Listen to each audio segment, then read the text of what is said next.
So they were men of such extraordinary courage, wisdom, and generosity that their like may never be no, that उनके तरह दोबारा कोई नहीं होगा, ठीक ठीक है, that their like may never be known again. Perhaps it requires such depths of oppression to create such heights of characters.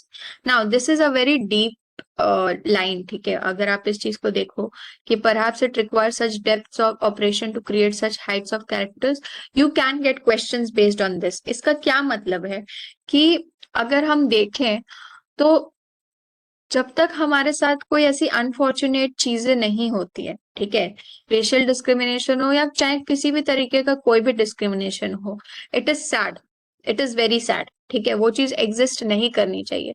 पर अगर वो चीज शायद इसीलिए एग्जिस्ट करती है ताकि कुछ लोग जिनमें उस चीज से लड़ने की हिम्मत होती है, कुछ लोग who are willing and who are who have that power within themselves, कि वो उस चीज के बारे में आके बात कर सके, वो फाइनली आगे आके उस चीज के बारे में बात कर सके, वो और उनके जैसा कैरेक्टर लोगों को दुनिया में देखने के लिए मिले। अगर देखा जाए तो नेल्सन मंडेला को हम क्यों जानते हैं, ठीक है, नेल्सन मंडेला को हम इसीलिए जानते हैं because he fought against the apartheid, because he was the person to break the rules of operation, right, इस वजह से हम जानते हैं। तो अगर ऑपरेशन हुआ ही नहीं होता तो क्या हम नेल्सन मंडेला को जानते, क्या हम इन सारे लोगों को जानते जो जिनको चैप्टर में मेंशन हुआ है, नहीं, राइट। तो that is the same thing he is saying over here कि अगर ऑपरेशन नहीं हुआ होता तो इतने ज्यादा कैरेक्टर वाले लोग नहीं हुए होते, ठीक है, मतलब कि इतने महान लोग नहीं हुए होते, ठीक है।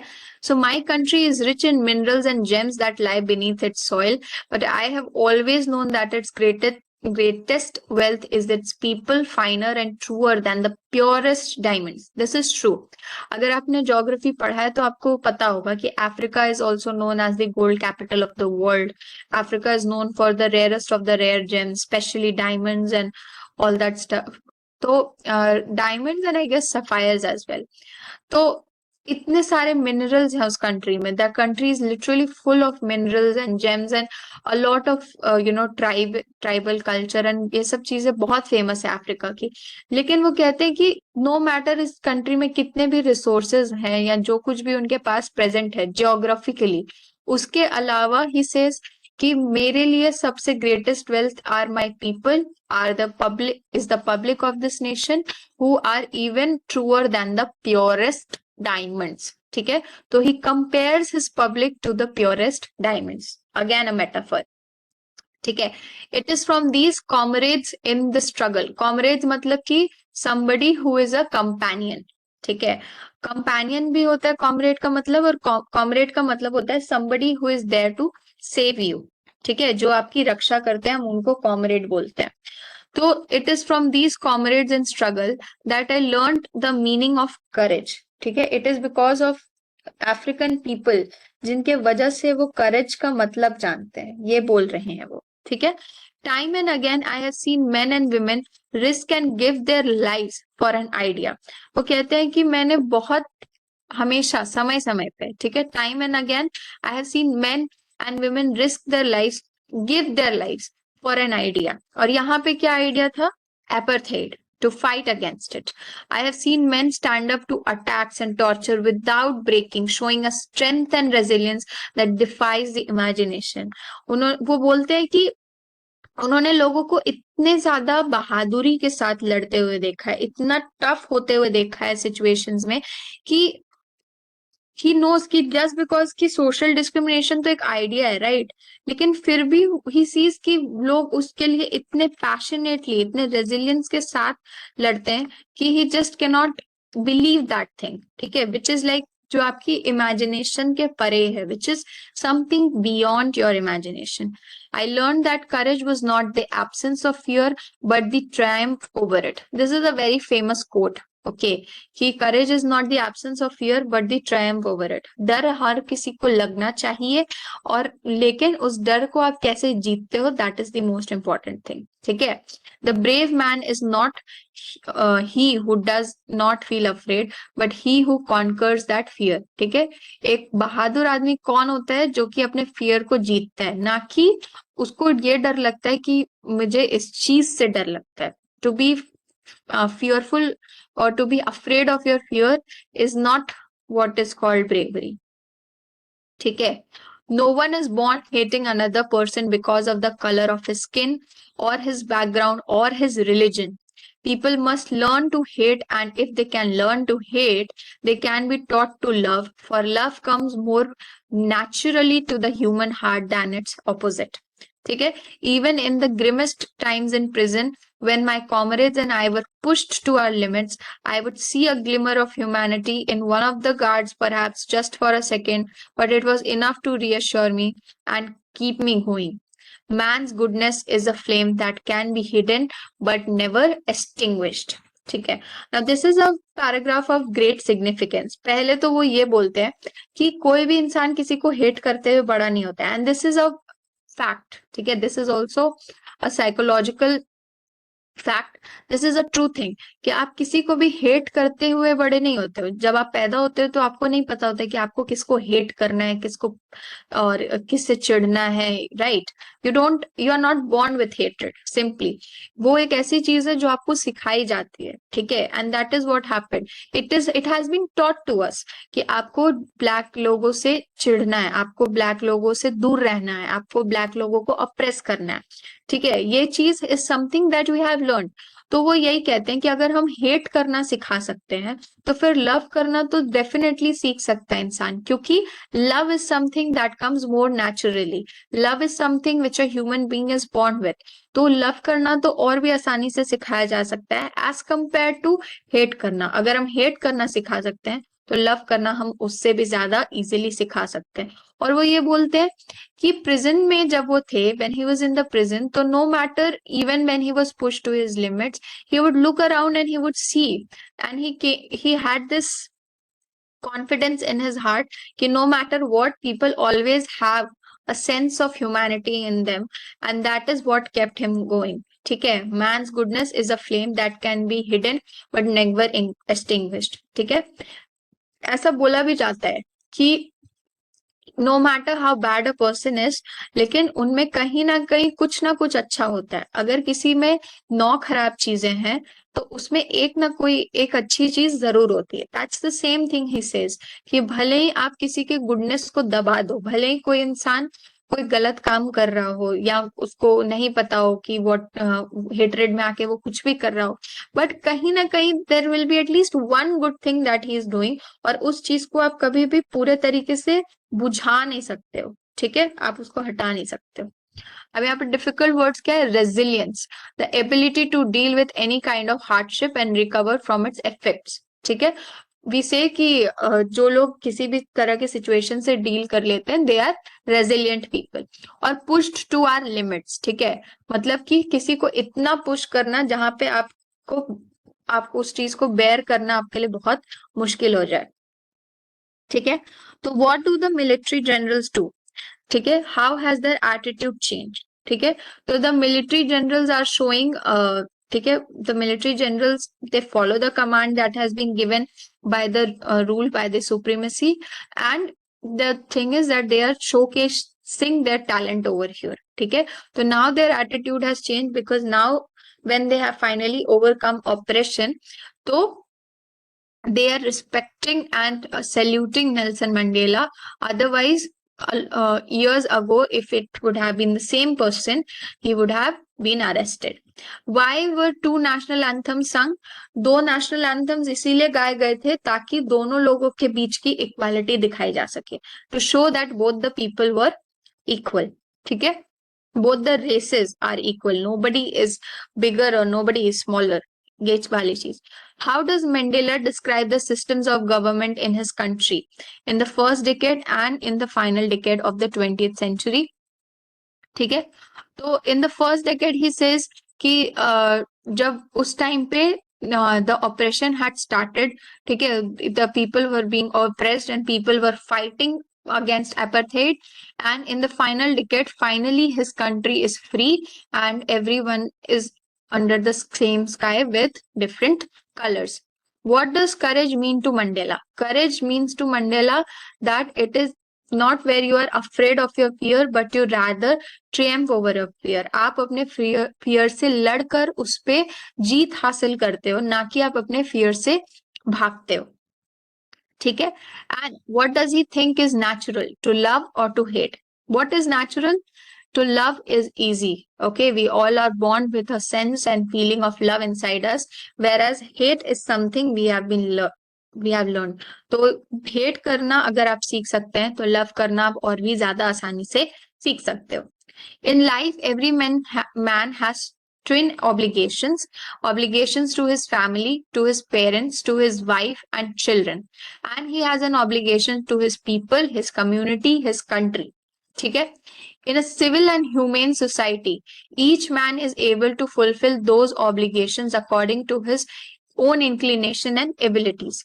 अगर एक ऐसी सोसाइटी है जहां पे सब अच्छे से रह रहे हैं, ठीक है, जहां पे हर चीज सही है, तो ऐसी सोसाइटी में एवरीथिंग, जो भी आपकी कैपेबिलिटी है, अगर आप अपने घर को टाइम देना चाहते हो तो आप घर को टाइम दोगे, अगर आपको अपने कंट्री के लिए कुछ करना है तो आप अपनी कंट्री के लिए ज्यादा काम करोगे, ठीक है. जो भी आपके इंक्लिनेशन और एबिलिटी होते हैं आप उस हिसाब से काम करते हैं. लेकिन एक कंट्री जो साउथ अफ्रीका जैसी, it was almost impossible for a man of my birth and colour to fulfil both of these obligations, कि आप घर के साथ साथ अपने कंट्री के लिए काम कर लो, ये ऑब्लिगेशन उनके पास, सॉरी, ये राइट उनके पास नहीं था, ठीक है. To live as a human being was punished and isolated. In South Africa, a man who tried to fulfil his duty to his people was inevitably means unavoidable, जो चीज को आप बिल्कुल भी हटा नहीं सकते हो, जिस चीज को आप मना नहीं कर सकते, that is inevitable. And inclination, natural tendencies of behaviour, आप किस चीज को लेके कितना ज्यादा इंक्लाइंड हो. If you like a subject means you are inclined towards that subject, ठीक है. फॉर एग्जाम्पल, तो in South Africa, a man of color who attempted to live as a human being was punished and isolated.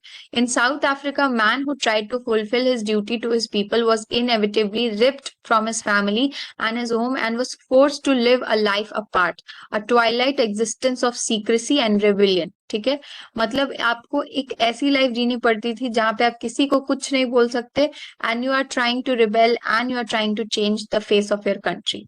I did not in the beginning choose to place my people above my family, but in attempting to serve my people, I found that I was prevented from fulfilling my obligations as a son, a brother, a father, and a husband. तो ये कहते हैं कि ऐसा नहीं था कि मैं अपने फैमिली को जानबूझकर छोड़ दिया या उनके साथ मैं नहीं रह सकता था. इट वॉज बिकॉज मुझे अपने साथ अपने सारे लोगों को देखना था. I had to see all the citizens of my country, because of which I was not able to be a good father, a son, brother and a husband.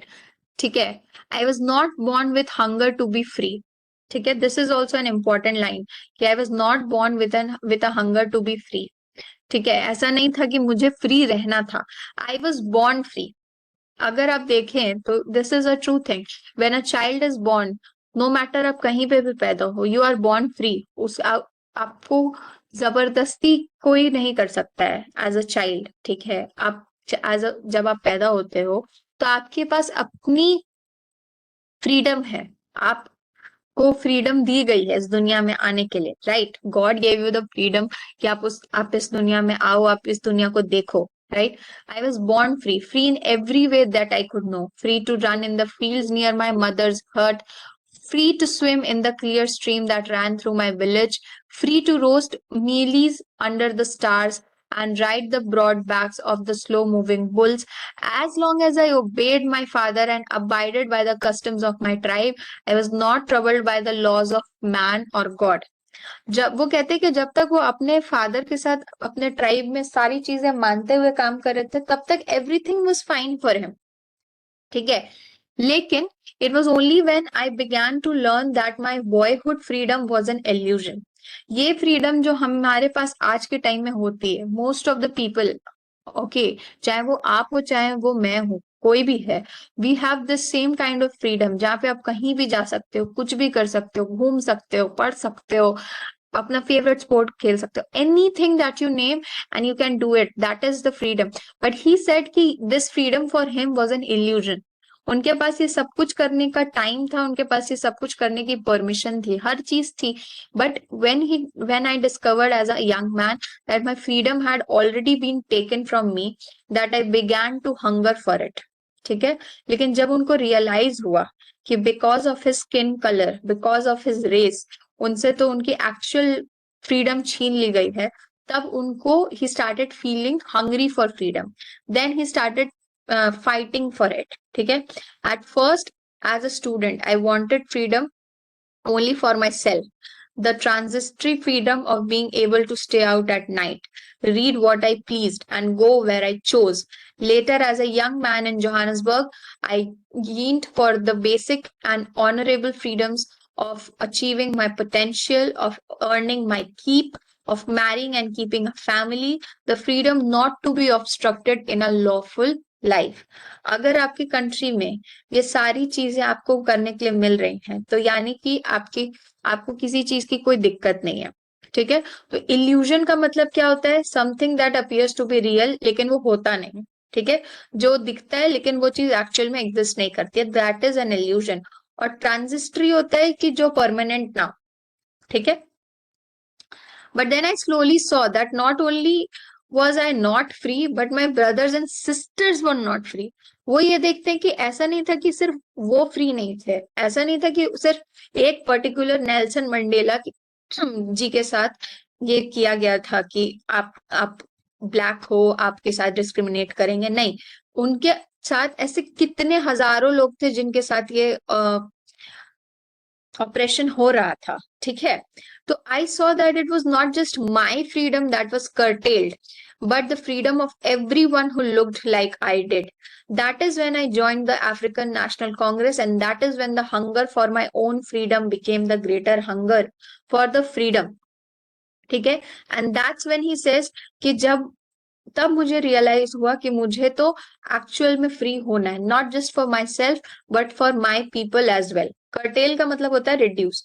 ठीक है, it was the desire for the freedom of my people to live their lives with dignity and self respect that animated my life, that transformed a frightened young man into a bold one, that drove a law-abiding attorney to become a criminal.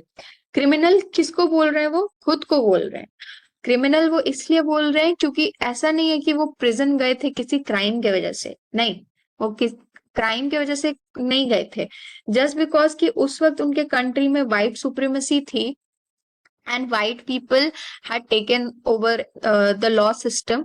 तो according to the white law, ठीक है, मतलब उस वक्त white people के under जो law था, उस वजह say that is a crime. ठीक है, उस गवर्नमेंट के अंदर वो चीज क्राइम थी, बट एक्चुअल में ये चीज क्राइम नहीं थी, एंड ना ही उन्होंने कभी कोई क्राइम ऐसा किया था। ठीक है, उन्होंने कोई क्राइम नहीं किया था।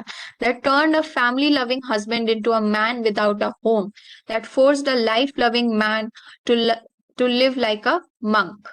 ठीक है, तो आप खुद सोचो कि 30 years आप अपने फैमिली, बच्चों, सबसे दूर रह के you are in a prison just because you want to fight for apartheid, for this discrimination that was happening.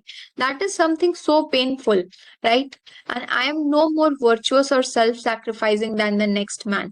ठीक है, but I found that I could not even enjoy the poor and limited freedoms I was allowed when I knew my people were not free.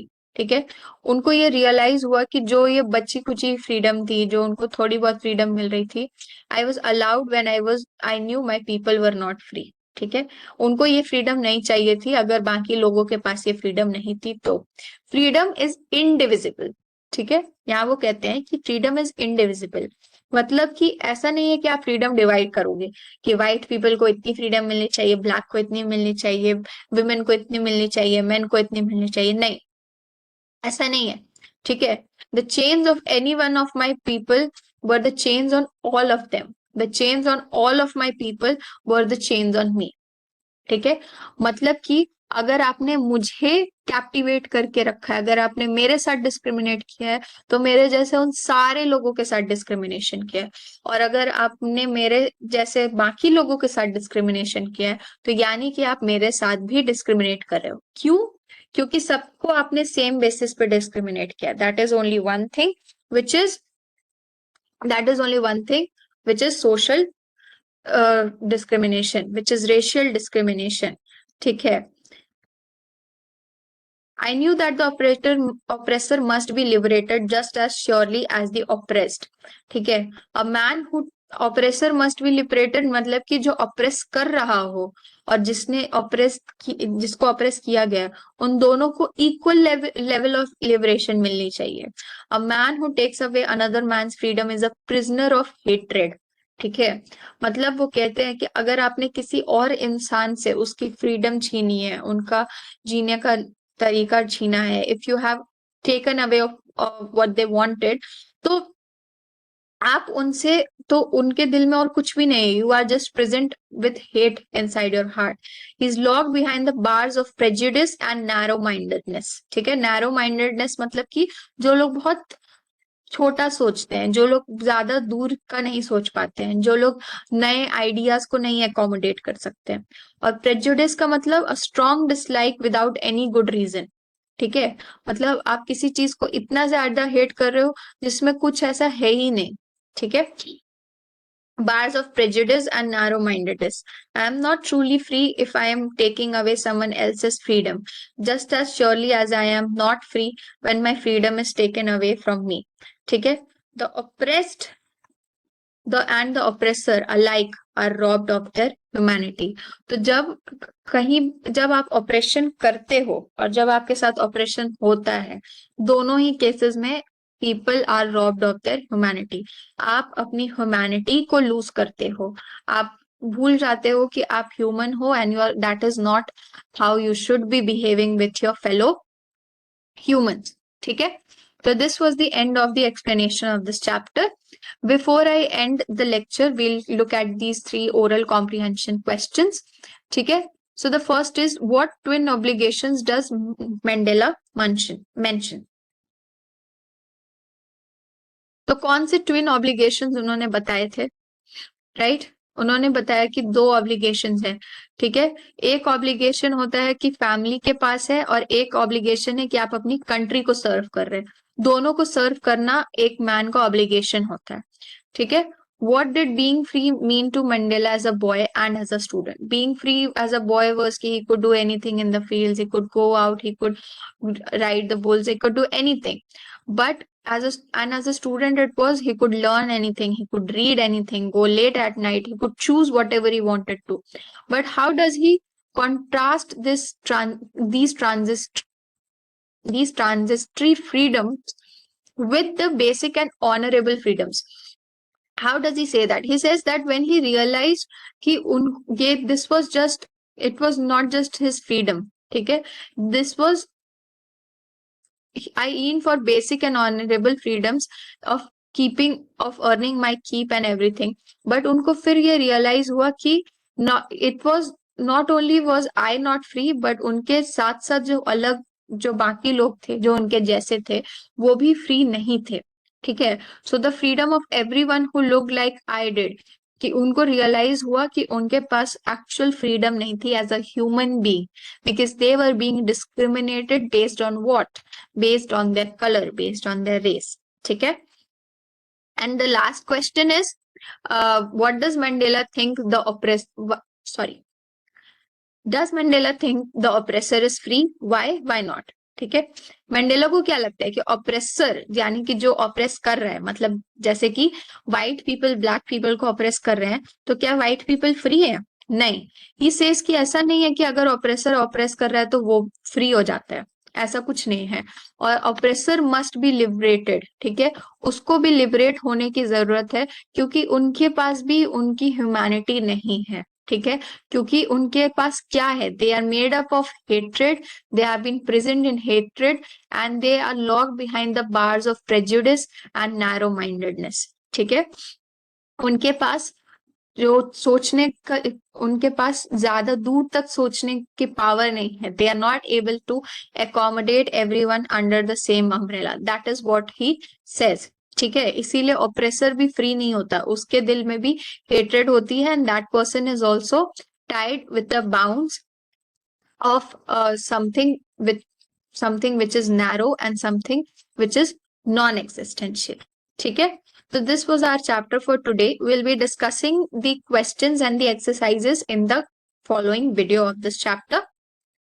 Till then, revise this chapter, go through all the words, read this chapter again and again, and try to gain more knowledge about apartheid, about social discrimination, various type of discriminations that still exist.